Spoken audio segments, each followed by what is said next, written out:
Subscribe and press the bell icon to never miss another video of Bhakti Charu Swami.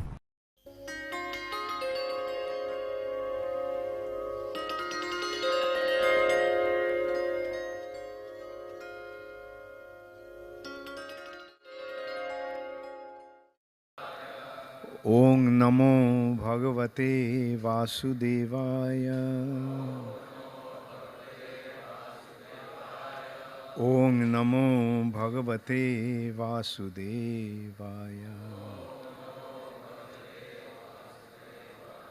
Narayanang Namaskritya Naranchaiva Narottamam Deving Saraswating Vyasang Tato Jaya Mudiraya Nashto Prayeshu Abhadreshu Nittang Bhagavata Sevaya Bhagavati Uttama Shloke Bhaktir Bhavati Naishtiki.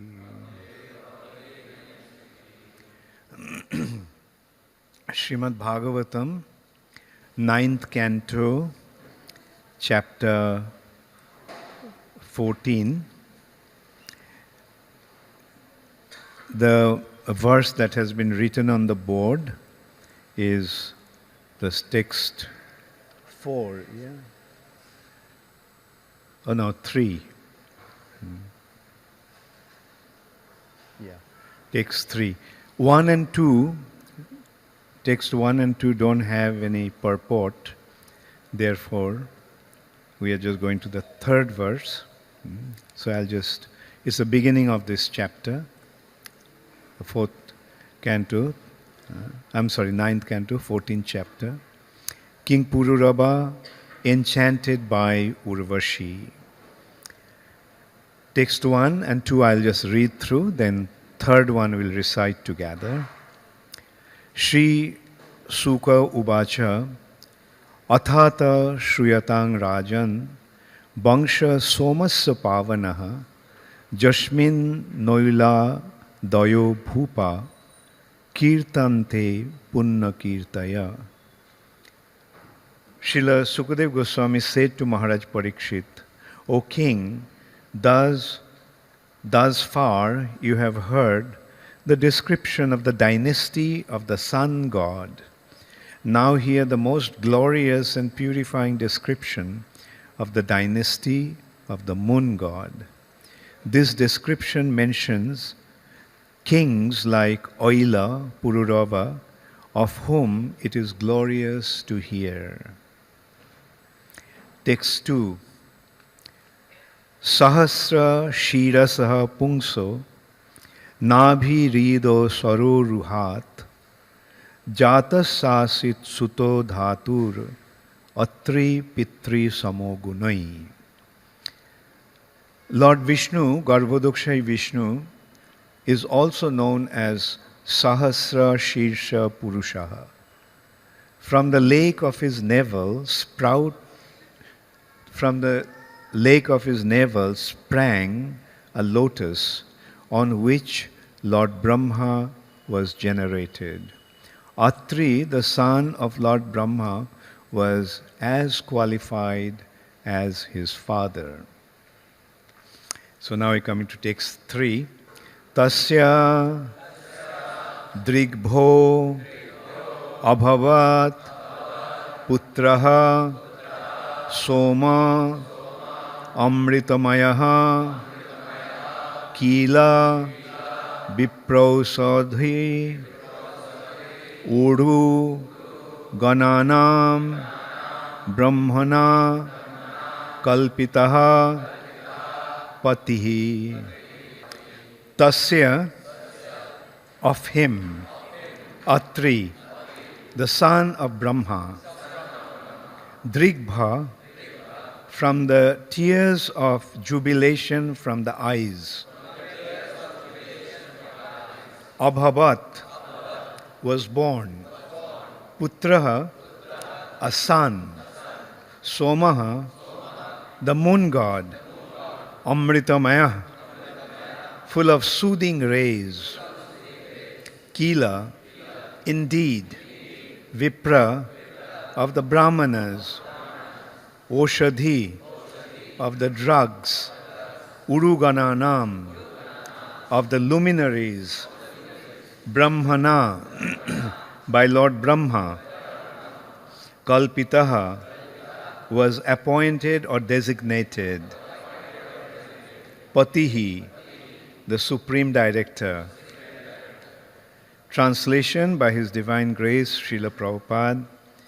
From Atri's tears of jubilation was born a son named Soma, the moon, who was full of soothing rays. Lord Brahma appointed him the director of the Brahmanas, drugs, and luminaries. Please repeat after me. From Atri's tears of jubilation was born a son named Soma, the moon, who was full of soothing rays. Lord Brahma appointed him the director of the Brahmanas, drugs, and luminaries. Purport by Srila Prabhupada. According to the Vedic description, Soma, the moon god, was born from the mind of Supreme Personality of Godhead. Chandrama manoso jataha. But here we find that Soma was born from the tears in the eyes of Atri. This appears contradictory to the Vedic information. But actually it is not. For the birth of the moon is understood to have taken place in another millennium. When tears appears in the eyes, because of jubilation, the tears are soothing. Srila Vishwanath Chakravarti Thakur says, Drigbha anandashrubhya ata evamritamayaha. Here the word Drigbha means from the tears of jubilation. Therefore the moon god is called Amritamaya, full of soothing rays. In the 4th canto of Srimad Bhagavatam, we find this verse, Atra patni anusuyatrin jante sujashashaha sutan dattam durbashasham somam atmesha brahma sambhavan. This verse describes that Anusuya, the wife of Atri Rishi, bore 3 sons, Som, Durvasha, and Dattatreya. It is said that at the time of conception, Anusuya was impregnated by the tears of Atri. Om Ajnanatimirandhasya Jnananjana Shalakaya Chakshurunmilitang Yena Tasmai Shri Gurave Namaha. Shri Chaitanya Manobhishthang Sthapitang Yena Bhutale Swayam Rupa Kadamaiham Dadati Swapadantikam. Shri Krishna Chaitanya Prabhu Nityananda Shri Advaita Gadadhar Shivashadi Gaura Bhakta Vrinda. Hare Krishna, Krishna Krishna, Hare Hare, Hare Rama, Rama Rama, Hare Hare. So, at the beginning of this chapter, Sukadeva Goswami is telling Parikshit Maharaj that in the previous chapter, the Sun dynasty was described. Sun dynasty, there are 2 Kshatriya dynasties.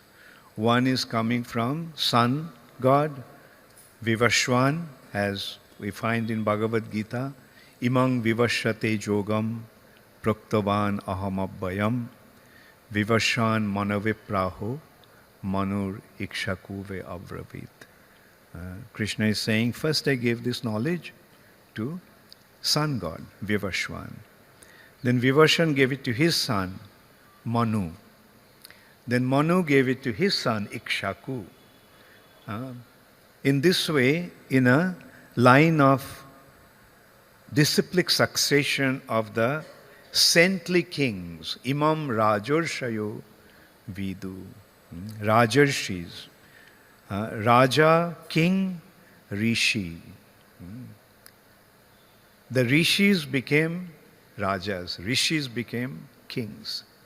That's how glorious is the history of India. Not some unscrupulous people by some political vote becomes the king or the leader of the society. No. Those days, the saintly personalities used to be appointed as the kings by the divine arrangement of the Supreme Personality of Godhead. And those societies were automatically very, very prosperous and peaceful and spiritually situated. Kali Yuga, everything turned upside down. No king. No king because all kinds of unscrupulous people became kings due to the influence of the age of Kali. The kings became tyrants. Therefore, monarchy is gone.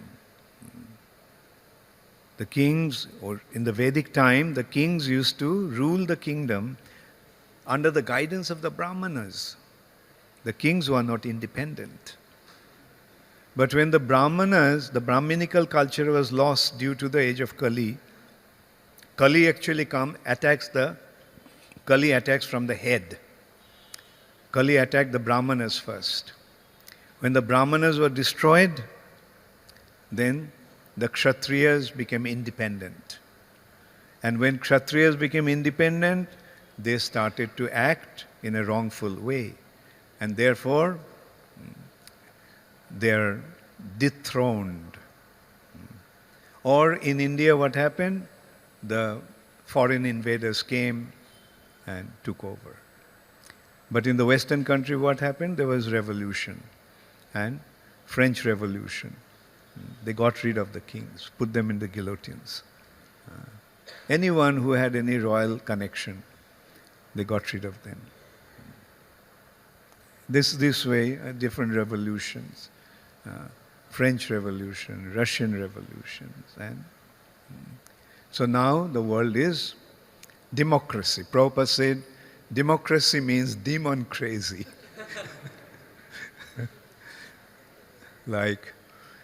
Because when, the simple consideration, again, this is a statement of Srila Prabhupada, how can ignorant mass elect a wise leader? Mass is ignorant. Most of the people in the society are not very learned or wise, and they are very easily misled. And then when they elect, they naturally end up, in most cases, end up electing the wrong person. And on top of everything, the social structure is completely destroyed. The Varnashram is gone. There is no Brahmanas, no Kshatriyas. There are some semblance of Vaishyas. And most of the mass, most of the population is Sudra. Ashuddha Sudra Kalpahi Brahmana Kali Sambhava. In the age of Kali, even the Brahmanas will become as contaminated as the Sudras. So that means whole society is Sudra society. Fortunately, Srila Prabhupada came and he started to revive the Vedic culture. Prabhupada is creating Brahmanas through ISKCON, Brahmanas and Vaishnavas. But the big challenge is Kshatriyas. Anyway, but here we are seeing how the society used to be those days. Sun god's line came. The sun god, a demigod, actually started this dynasty. Sun god, Vivashwan, his son Manu, Vaivashata Manu, became the king. Then Manu's son, Ikshaku, like the Sun dynasty is Lord Ramchandra's dynasty. Lord Ramchandra appeared in Ikshaku dynasty. Then Ikshaku's son is Nimi. And in this way, these are all Rajarshis, saintly personalities. And then came King Janak Raj, Dasarath, his father Aja, and Lord Ramchandra appeared in that family. He appeared in Sun dynasty, Surya Vamsa. And even today we see in Japan, they consider that the royal family is coming from sun god. The word Nippon means sun. Other name of Japan, Nippon. So it's they recognize that their family is coming from Sun dynasty. And now we are being described the Moon dynasty. These are history. But unfortunately, there's another unfortunate state of affairs in the age of Kali, that even in India, people think that these are mythology. They call it mythology. And this is the prasad of the British rulers. They fed us with their Mahaprasad. Everything that is Indian is bad. Shastra became mythology. The mythology, the simple translation of mythology is mythology. Mithya, false, lies, fairy tales. But when we go into it, we can see there's a whole genealogical table. The entire dynasty, one after another. Now, in any fairy tale, do we get the name of the father of the person? If we get the father of the person, do we get the name of the grandfather of the person? Who is the father? Who is the father of Cinderella? Maybe we know the father of Cinderella. Grandfather? Who is the father of Superman? Maybe Superman's father has been mentioned. If not mentioned, it has been kind of some sort of descriptions there. But his grandfather, great-grandfather, great-great-grandfather, going all the way to the origin? No. Whereas in the Vedic scriptures, there is a distinct descriptions of the table, genealogical line. Chandra Vamsa. Chandra Vamsa. Like here is the coming. Moon god. And who is the moon god's father? Soma's father? We are getting that also. Atri Rishi. And not only he is the Somdevi's only son. 3 brothers. Soma, Atreya, Dattatreya, and Soma, Dattatreya, and Durvasha. So, and it goes like we can also see that another line of the Soma dynasty, Moon dynasty, naturally it gets divided into various lines. One line is Jadu, Jadu dynasty. Krishna appeared in Jadu dynasty. And another consideration, Jadu dynasty did not become kings. That's why Krishna didn't become king. He didn't become the king. He gave the kingdom to Ugrasen after he killed Kamsa. He could have become king, but he didn't. There was a curse. Another description in the same line. What an amazing, wonderful happening. Sometimes it's said that facts are stranger than fiction. Facts are stranger than fiction, and we can see that. There was a king called Jajati. He was ruling over the entire earth planet. King Jajati one day was hunting in the forest. And he heard some cry of a young damsel. So following the sound, he came to a well. And he found that there is a girl in the well crying, asking for help. So and that girl was naked. So he took off his outer garment, chadar, lowered it, asked her to cover herself, and helped her to come up. Rescued her. What actually happened? This girl happens to be Sukracharya's daughter, Devjani. Sukracharya is another real person, not fairy tales. And who is he? The guru of the demons. Daitya Kula Guru. There are two lines. Diti sons are Daityas and Aditi sons are Adityas or demigods. Demigods guru is Brihaspati.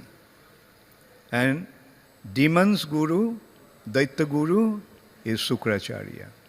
Sukracharya is the guru of the Daityas, and the king of Daitya at that time was King Brishaparva.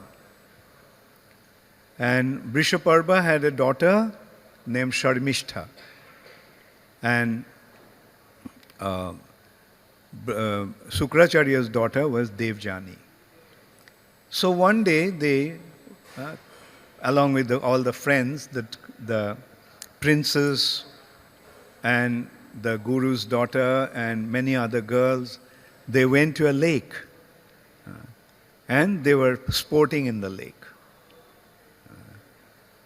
And at that time, Lord Shiva happened to be passing by. So these girls became embarrassed. They quickly came out of the water and covered themselves. And in a haste, while they were covering themselves, Sharmishtha happened to take the cloth of Devjani. And when Devjani came out and started to look for her clothes, she couldn't find it. And then she found that her Sharmishtha was wearing that. So she started to insult her. That how dare you wear my cloth? I am your father's guru's daughter. And so then they got into an argument which took a very bitter turn, and Sharmishtha threw Devjani into the well and left the place. So that is how Jajati actually found Devjani in the well. So he rescued her. So Devjani naturally felt very grateful to Jajati and said that, look, you took me by my hand and rescued me like a husband. So you have to marry me. Please marry me. So now there is a consideration that according to the Vedic culture, the women from higher class cannot be married by one from the lower class. Because the women from the higher class is considered to be like the mother. So how can anyone get married to the mother? But Devjani insisted, and so went to Shukracharya, her father, and narrated the whole incident. And Shukracharya became so upset because Sharmishtha started to insult Devjani, saying that your father is being maintained by my father, like a dog is maintained by a master. And when Shukracharya heard that, he said, okay, I'm leaving. So in the meantime, King Brishaparva got to know that, and he realized that if his guru is upset, then there is no hope. Jai Shri Shri Gaur Nitai ki Jai. Jai Shri Shri Radha Rash Bihari ki Jai. Jai Shri Shri Sitaram Lakshman Hanuman ki Jai. Jai Srila Prabhupada ki Jai. So then he came, Sukracharya was leaving with Devjani. So Vrishaparva came, fell at his feet and said, please don't go. Please, please forgive us. So he said, okay, fine, I'll forgive you. But my daughter is very upset. How are you going to pacify her? So Devjani said, okay, let your daughter become my maidservant. So Vrishaparva agreed.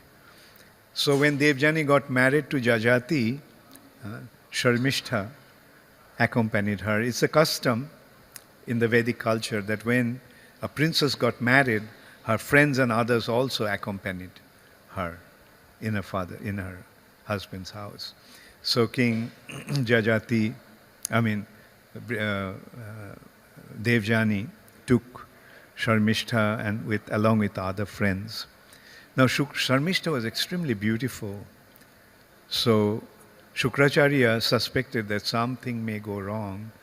So he made Jajati take a vow that he would never sleep with Sharmishtha. And so on that condition, he got married to Devjani. And in course of time, Sharmishtha approached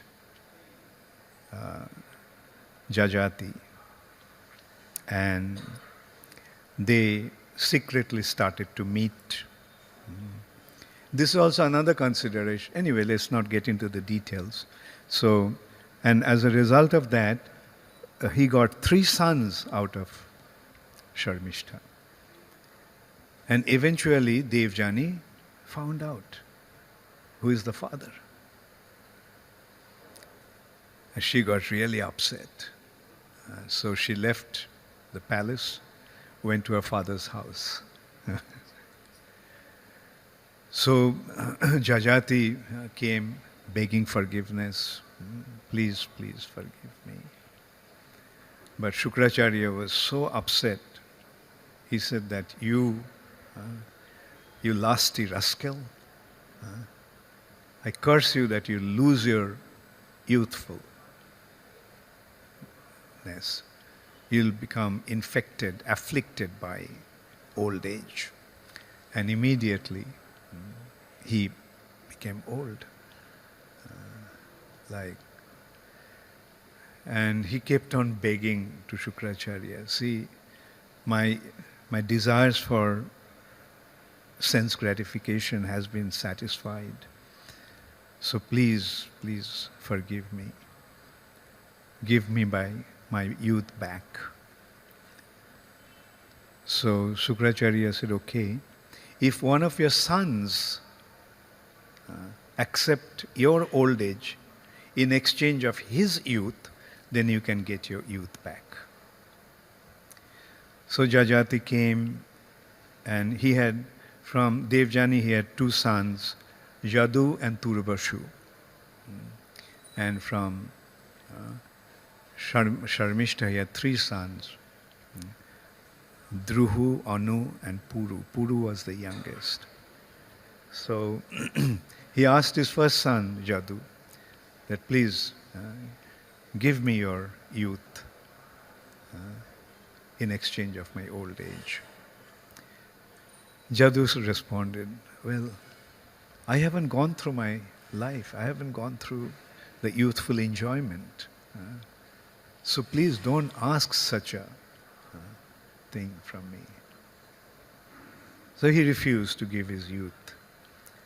So that's why Jajati actually cursed him that you will not get your kingdom, because usually the eldest son becomes the king.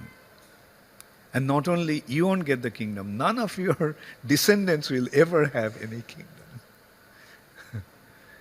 Then he went to the next son, Turbashu, then Druhu, then Anu, they all refused. And then finally he went to his youngest son, Puru, and Puru agreed to give his kingdom, to give his youth. So that is how Jajati got back his youth. And it's very interesting actually. These narrations are there in Srimad Bhagavatam. Like after enjoying for many, many years, King Jajati came to his ultimate realization. Material enjoyment is only short-lived and one is never satisfied. That's what Prabhupada told me during one of my first darshan with him. I was sitting in front of him, he was having his massage. And he just told me that for so many lifetimes you're trying to enjoy and you can see that you're still not satisfied. So just offer this life to Krishna. And Prabhupada explained for a long time about the futility of material enjoyment and how this material nature is a prison house of sex desire, Maithunagara, a prison house of sex desire. And then finally Prabhupada told me, just offer this life to Krishna. Even if nothing happens, what's the loss? It's just one life out of so many. And fortunately, by Prabhupada's mercy, for last 43 years I've been trying to offer this life to Krishna. And so King Jajati came to realize that there is no enjoyment actually in this material nature. So he decided to give his youth back to his son Puru. And then he told a story to his wife Devjani. He told, one day a he-goat was roaming around in the forest, and then he heard the cry of some she-goat. And he found a she-goat in a well. So he rescued the she-goat. And then they got married. Then one day, the she-goat, the wife of the he-goat, found that the he-goat is having an affair with another she-goat. So she went and reported to her master.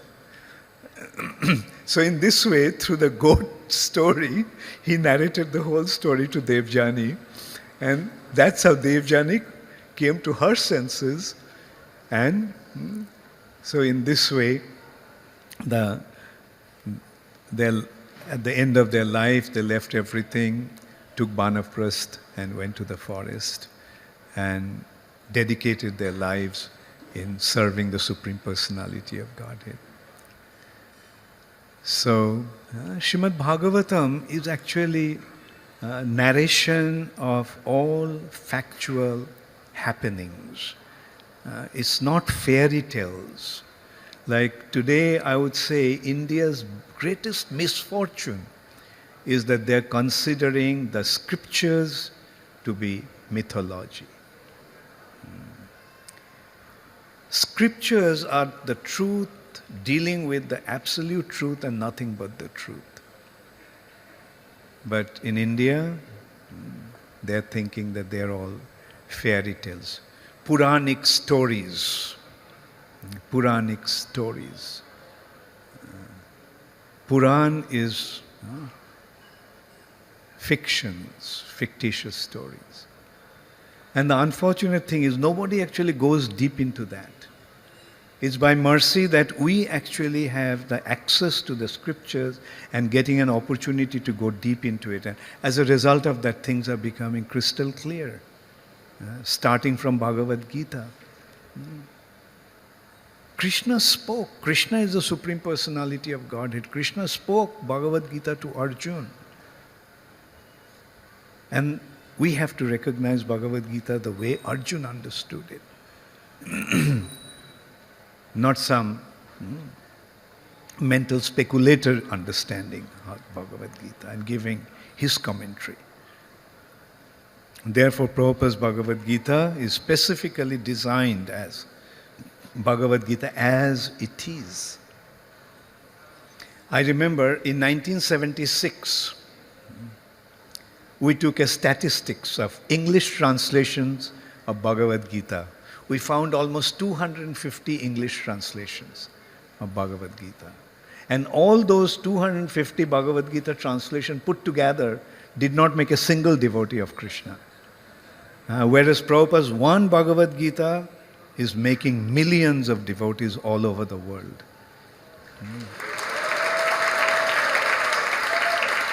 So that is the genuineness or authenticity of Srila Prabhupada's presentation. Prabhupada's Bhagavad Gita actually gives us the right understanding that touches everyone's heart, that this is it, and this is what needs to be followed. And every single book that Srila Prabhupada gave is steeped with this kind of absolute wisdom. And the absolute wisdom is very simple. Beyond this material nature, there is another reality, the spiritual reality. We all came from the spiritual sky. And that is why our bodies made of matter is conscious. These bodies are alive because the soul is there. The souls, we all came from the spiritual world. And in the spiritual world, the predominating personality is the Supreme Personality of Godhead, who is the Supreme Creator and who is the Supreme Maintainer. And that personality is so concerned about us that he is situated in our hearts. In every single living, with every single living entity, whether he is in a human form, animal form, insect form, reptile form, trees and plant form, Krishna is there with him as the super soul. And when one gets the human form, then one actually gets an opportunity to recognize his spiritual identity and recognize the Supreme Personality of Godhead and recognize his loving relationship with the Supreme Personality of Godhead. And when he establishes that loving relationship with him, then his life becomes successful. Simple teachings. And there are scriptures after scriptures presenting the same absolute truth. Scriptures are not contradicting. Scriptures are always saying the same thing. So, at least we can recognize our good fortune that has been created by Srila Prabhupada. It is because of his mercy that we all are here today. It's due to his mercy that we are, yes, give him the mic.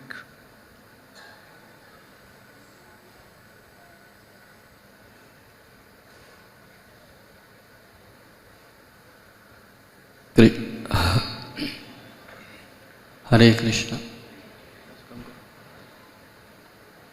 Thank you very much, Maharaj, for your wonderful class. My question is, we see how Soma stole the wife of Brahaspati Guru, and thereafter he begot the son Buddha. Thereafter Pururava comes and the Yadu dynasty starts. And in the same dynasty, the moon of the moon dynasty, that is Krishna, comes. How to reconcile the understanding, the dynasty which began with such relationship, in that same dynasty, how can Krishna appear, the supreme upholder of the religious principles? You should ask this question to Krishna. Well, the Supreme Personality of Godhead, actually all, there is nothing wrong in this dynasty. All their activities, we have to understand that they are taking place in a much more elevated platform. It is not in our gross platform as such. And these personalities are so exalted, and their existence is so, what should I say, their existence is so exalted that all these activities do not really affect them. For example, as you were saying, like Soma taking Brihaspati's wife. And so we have to understand that these activities, like for example, from Brahma's mind, children are born. And they're just 2 generations down Brahma. So what is their, stage of procreation? Their level of procreation. Do you understand the point? Like from his tears, Buddha is born. Soma is born. From his tears, how is it possible? I mean, if somebody can be born from one's mind, why not from his tears?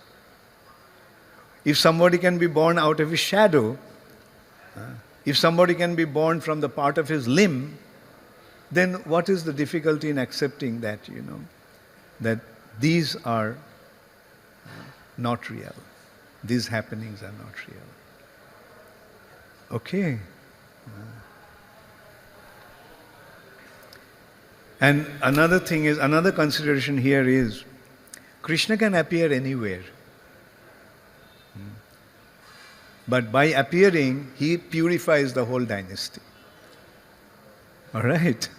Because Krishna appeared in Moon Dynasty, the entire Moon Dynasty had been sanctified. So that's another way of looking at it. And besides that, another thing that we have to recognize, you see, the procreation through copulation as such started from Manu and Satarupa. Right? Brahma's right hand side came Manu, Swayambhuva Manu, and left hand side Satarupa. And due to their union, the process of, from them came the human beings, Manavas, Manu's offsprings, Manavas. So the way, and other kinds of procreation also in different species also started from that, because Satarupa took different forms and Manu followed that form, like the form of a horse, form of different other creatures. But this, Atri, Soma, they're before Manu's appearance, or the procreation through copulation. So we have to understand that this kind of procreation is of another dimension altogether. It's not as gross as in this platform. Okay? Yes, go ahead. But we find that there was a fight between the demons and the demigods for the same cause. What cause? The cause was that the Soma had stolen the wife Tara of Brihaspati. Okay. And then there was a fight between them. If it was on a transcendental platform or a different platform, then why there was a fight? When you have an enemy, right? When you have an enemy, and if that person has an enemy, you tend to join him. So that's why Daityas joined Brihaspati's side in his conflict with the demigods. Okay, there's a question from this side here. Thank you, Maharaj. Thank you. Hare Krishna. Thank you, Maharaj, for the wonderful class. Maharaj, you mentioned the foreign invaders, the Britishers came and they made our scriptures explain to at least my forefathers that these are not the history, but it's a mythology. These are fictions. So your forefather said it. It's a 2 generations. We are 2 generations after the Britishers. So we believe because it's in our education system. So we believe that these are all... So what about your forefather? They believed these are fiction. They also believed that these are fiction. So my question was the same thing. How did they convince our forefathers that these are not Puranas but these are fictions?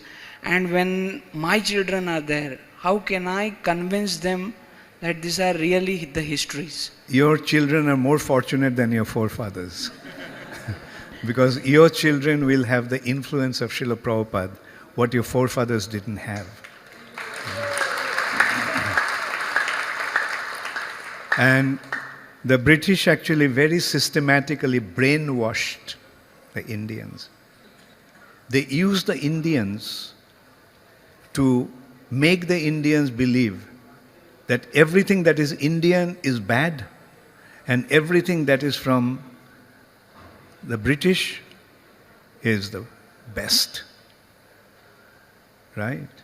They did it very systematically, especially when you look at the history of Bengal, you can see that. That's where the British actually started. And what they did is the missionaries came, set up the schools. And the boys from high-class families, those who are quite affected by the influence by the Britishers, they send their children to those schools. And others, because that became the standard of education. The education system that the British had established. And those people got big positions by the arrangements of the British. And everybody started to believe that that is the way to go. Right? So everybody then, all intelligent class of people started to follow that. And it didn't happen overnight, but over a period of time, that's what happened. Come to think of it, even now, what is the standard of our education? How do we judge the education of a person? Isn't it still that how good an English he speaks? Right? His English knowledge is the standard of his education, which is good. Because of the British, we can preach all over the world today.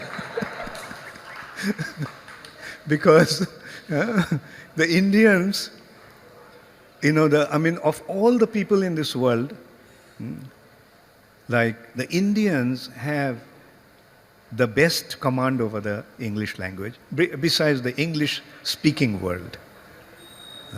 The Indians have the most profound influence or command over the English language. Yes? Maharaj.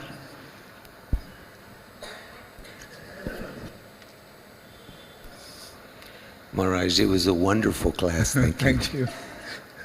I want to just share 2 short sentences and ask you to explain for us. Okay. Prabhupada said, actual love is possible only with Krishna. Yes. Once one loves Krishna, that love can never be broken at any time. Can you please just... Yeah, sure. Thank you. Thank you so much. I'm so happy to meet you. I remember those days when I used to go to your program in LA. Not LA, that's... Okay, now you're in North Carolina. I'm talking about... No, previously we were. We're living in Udupi last 10 years. I see. Okay. So anyway, you see, love is meant only for Krishna. Because love is actually an energy that is with the soul. That actually, the energy or the force that enables one to become united. Right? Now, when we are oblivious of Krishna, then we tend to offer that love to different other objects. But that love is never fully satisfied or fulfilled. Even Romeo and Juliet, in spite of their deep loving relationship, had to part. And the thing is, it is actually meant to be offered to Krishna. Why? Because it is the ability that is inherent with the soul to be connected to Krishna. We all are parts and parcels of Krishna. We all belong to Krishna. Therefore, we have to be connected to Krishna. The means to be connected is love, the energy that is there with the soul. Therefore, as you said, Prabhupada said that it's meant only to be offered to Krishna. Otherwise, that love is never successful. No matter wherever we repose it, heart is not fully content. And the outcome of love, through love, we are actually seeking for joy. Right? The purpose of love, or the objective of love, is to joy, to enjoy. Right? And unless and until we repose offer our love to Krishna, we can never experience that joy that our hearts are always hankering for. But when it is done, then the heart is completely content. Heart is completely joyful. Therefore, there is no way of breaking that loving relationship. Thank you. Thank you, Hare Krishna. Yes?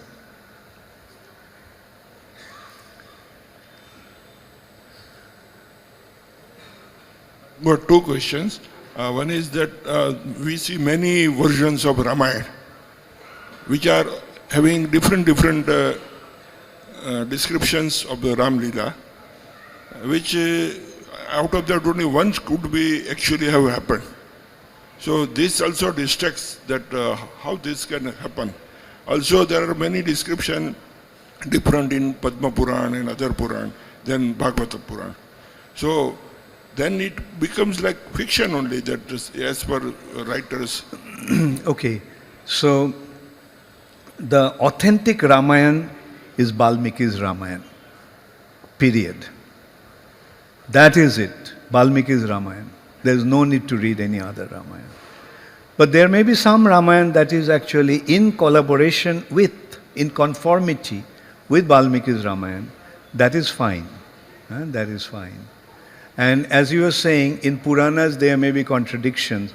Like here in this verse also we are seeing, Prabhupada is pointing out, there is a contradiction.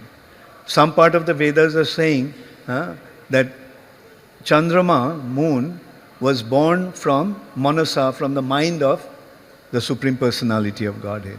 But here it is saying that moon came from Atri and his wife Anasuya. So, and Prabhupada is pointing out, that is kalpa bhed, different kalpa. In one kalpa it happened that way, in another kalpa it happened this way. So it's not that the time is only, this is the only period that we are in. It's moving, so many kalpas. So in some kalpas, moon god appeared from the mind of Krishna, and in some other kalpa he appeared as the son of Atri. That is how we have to take it. None of them are fictitious. Both are actually absolute truth. In case of Kshatriya, it is said that they can marry many women. Then they are allowed to drink also. Then they can go for hunting also. It is allowed, just like a military practice. Then gambling also they can do. So all these are exceptions for Kshatriya. Even if they do so, I got your point. But in this age, there is no Kshatriya. Therefore, nobody can act like that. You got it? If you are a Sudra, then behave like a Sudra. Don't try to behave like a Kshatriya. Kshatriya is prepared to die in the battlefield. Right? He goes to war and he knows that he may not come back. His whole family knows that he won't come back. Who will dare to go into a battlefield with that kind of spirit today? Right? So not just, Kshatriya can have many wives. Okay, first you go fight like him and then be prepared to give your life in the battlefield. Yes, then you can think of having more than one wife. All right? Okay. Okay, so last question. Give it to her.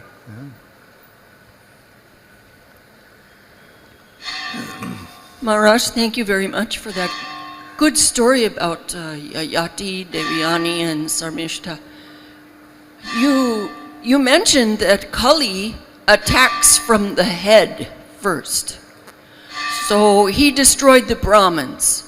So then the Kshatriyas became independent. So then you just now said that in Kali Yuga there are no Kshatriyas. So what happened? Who destroyed the Kshatriyas? How did this happen? How did the Kshatriyas got destroyed? Yeah. Is, you see, Kshatriyas in the mode of passion. Right? The passion needs to be harnessed and directed, guided, controlled. Like, for example, a horse is very powerful animal. But you let the horse go on its own, what will happen? But when the horse is harnessed and tamed and harnessed and rode, then the horse is very powerful. So similarly, the Kshatriyas, they are controlled by the Brahmanas, guided by the Brahmanas. They acted under the guidance and supervision of the Brahmanas. That's why they were productive. But when there was no Brahmanas, like just consider a horse which doesn't have a master. What will you get out of that horse? Right? That's what has happened. And as you asked, how it's going to be reconstituted, right? Prabhupada is creating that arrangement. He made the Brahmanas, and then eventually, and Prabhupada also mentioned that in this age, everyone has become Sudra. There are some Vaishyas, and he is making the Brahmanas. So, like in course of time, maybe proper Vaishyas will be established. Today's Vaishyas are not really Vaishyas. You know why? The definition of a Vaishya is one who caters to the need of the society. One who caters to the need of the society. But today's Vaishyas are, what is the definition of business? The definition of business today is the noble art of cheating people. Isn't it? Cater to the needs of the society. But what is happening? Creating an artificial need to make your profit. So that is the problem. Anyway, so the thing is, Prabhupada wanted that the Varnashram should be established. It will happen, but it's not going to happen overnight. It'll take time. Thank you so much. I'm so happy to see you. Hare Krishna. Jai Srila Prabhupada. Gaur Premanande Hari Hari.